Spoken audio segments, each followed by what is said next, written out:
your functions in your body. So if you can look over to the right hand side, or yeah, it would be your right hand side. The Good morning, guys. Jay here with Rule Performance. Today, I wanted to talk to you guys about nutrition, and just to let you guys know and to clarify, this I look like right now.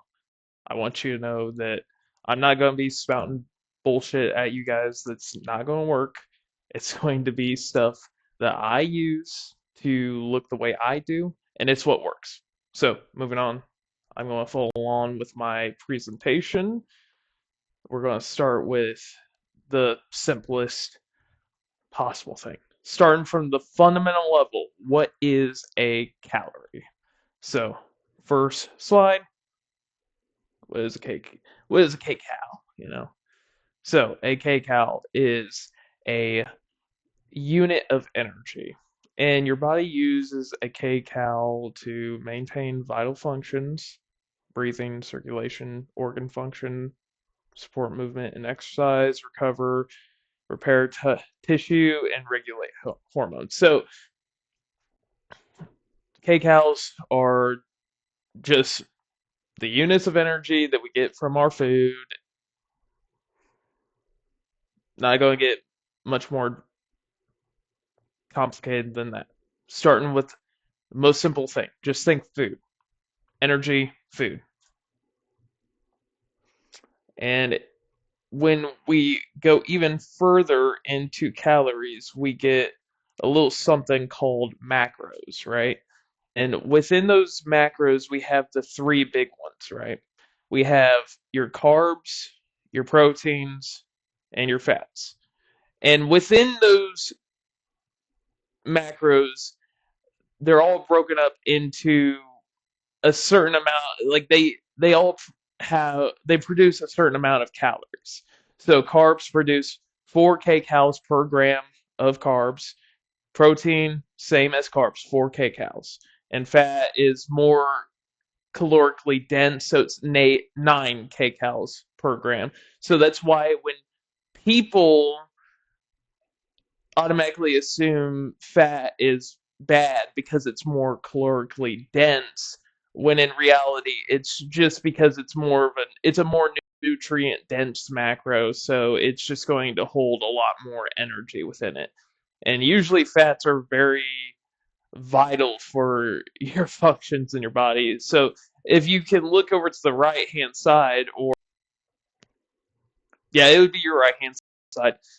The primary role for your carbs will be your primary energy source. So that's why when you go to the gym, you'll see kids or guys or gals, they'll be eating like handfuls of gummy bears because it has simple sugars and it gets into your bloodstream super fast. So you can stay at you can not stay at peak performance, but it keeps you, you know, from like tapering off too much. And your protein is your muscle repair, enzymes, hormones, and fats is hormones, cell membranes, and energy storage. So proteins are it's very good because it helps with synthesizing ATP. We're not going to talk about that. We're going to keep it simple. Protein, good. Muscle. Fats are very good because they're nutrient dense and they're satiating. So if you eat more fat, it is going to keep you fuller for a longer amount of time. Keep it simple. And at the bottom right hand corner, you can see the example. You got 150 grams will equal 600 kcals. 120 grams of protein equals 480 kcals. 70 grams, so on and so forth. Again, I want to keep this very simple. For your BMR is the number of calories your body needs at complete rest to keep you alive. So your BMR is your basal metabolic rate. It's what you are going to be. It is essentially your body at rest and how many calories you will burn while simply existing. It's It sounds like a complicated formula, but it's a good baseline for figuring out what your BMR is, and then we can start building your diet. Just don't overthink it. Just do the formula, and then we'll go from there. Okay? It requires your weight, your height, your age, and your sex. Moving on. So, why your BMR matters for weight loss and health. It's critical to know your minimum calorie needs, and it helps prevent undereating. So, if you go under your BMR, it is very possible for you to, damn, you can really jack up your hormones if you go under your BMR for like too long of a time. So imagine if you have a car and you never like change the oil or you never change the tires, you never do any sort of maintenance on it, the damn thing is going to fall apart. So if you deprive your body from nutrients and good quality energy, the body is going to get pissed and it is going to fight against you. So almost think of your body like a car if that helps you kind of kick your nutrition into gear. Okay? So, moving on. So, this is how we're going to estimate your total daily energy expenditure, your TDEE. So, your TDEE is going to be like your daily caloric intake for your maintenance calories. So, like, you're not trying to gain weight, you're not trying to lose weight. Okay? Again, this is good for baseline. This is very basic, just trying to get, the reins onto your nutrition. So to estimate your total daily energy expenditure is you got to take your activity level. So you're going to say if you sit around and you're sedentary, you're going to take your BMR and you're going to multiply it by 1.2. That sum that you get is going to be your daily caloric intake, okay? Lightly active, you're going to follow the same steps, and you may be asking, well, how do you determine your activity level? I'm just going to keep it very basic, right? If you are on your feet for more than 3 hours a day, for like concurrently, you would be moderately active, okay? If you spend a majority of your time sitting and or driving or not on your feet, you are sedentary. You do not do a lot. So that would be like you would be like 1.2. Okay? Very active. Like if you're like an athlete, then you would be doing very active PMR, okay? Moving on.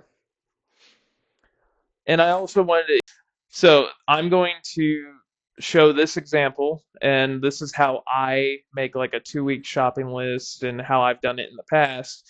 The example is you're going to take a 2 week macro total, and I'm just for example, I took an adult female. If your goal was to build muscle, you're going to probably, let's say, be at a 250 calorie surplus. Okay. And let's say this individual is their TDEE is 2,000 calories. All you're going to do is you're going to take 2,250, and that is going to be your daily caloric intake for whatever amount of time until you hit your goal body weight. Okay? And then the macro split, if you look over to the right hand side, you see 20% for your carbs, 30% for your protein, 40% for your fats. Okay? So for a lot of times this is my preference. That is my preference. I like to push the fats and the proteins and try to kind of keep the carbs to a minimum because I believe that fats and proteins are going to be better for brain health and muscle health. Brain, muscle, and joint health. Personal preference. There's some people that do 40% carbs, 40% protein, and 20% fat. Like, you just have to do your own research, okay? So this is just for an example. Adult female going for muscle gain. Macro split is 20% for the carbs, 30% for the protein, 40% for the fats.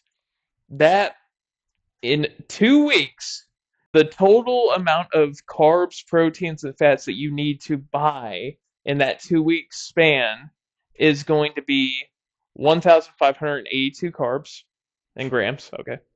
2,366 grams in protein and 1,400 grams in fat. Now, you may be like, holy hell, that is intense. So, what I'm also going to show is you can go on Walmart and you can check nutrient labels and you can plan out, like, oh, I need to buy this many pounds of ground beef or salmon or whatever, and I need to get this many packages of rice, or based off of this total amount of carbs, protein, and fats for the 2 week shopping haul. Okay? So you can also look at nutrient labels. Like, look, reading your nutrient packages is critical. And also, another big thing is the weight of the food is key. Weighing food, like actual like grams of your food, that is what's going to make you like the difference between being fit and like in good shape and being like shredded, you know.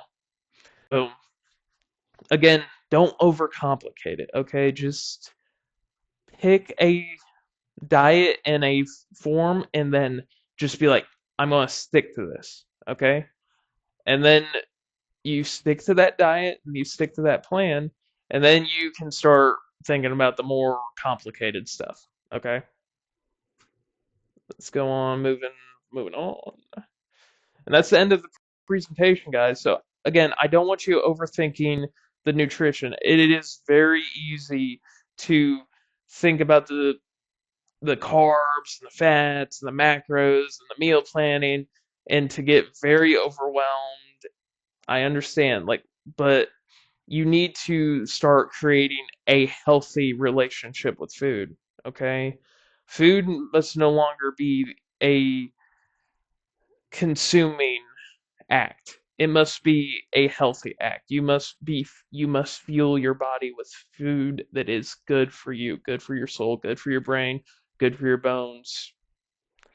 And that requires you taking the first step and planning out your diet, planning out your nutrition, and finding the information to sustain it, okay? Because I can give you this information, but you must act on it, okay? So, again, take what take what I say on this presentation, do what you must do to make the changes that you need in your life to be better. And yeah, look, if you have any questions or anything for me, my DMs are open. You can leave me comments. I will answer whatever questions I get. I My goal in life is to help people. Okay? I hope you guys have a great New Year's, and I hope January is going awesome for you guys. Take care.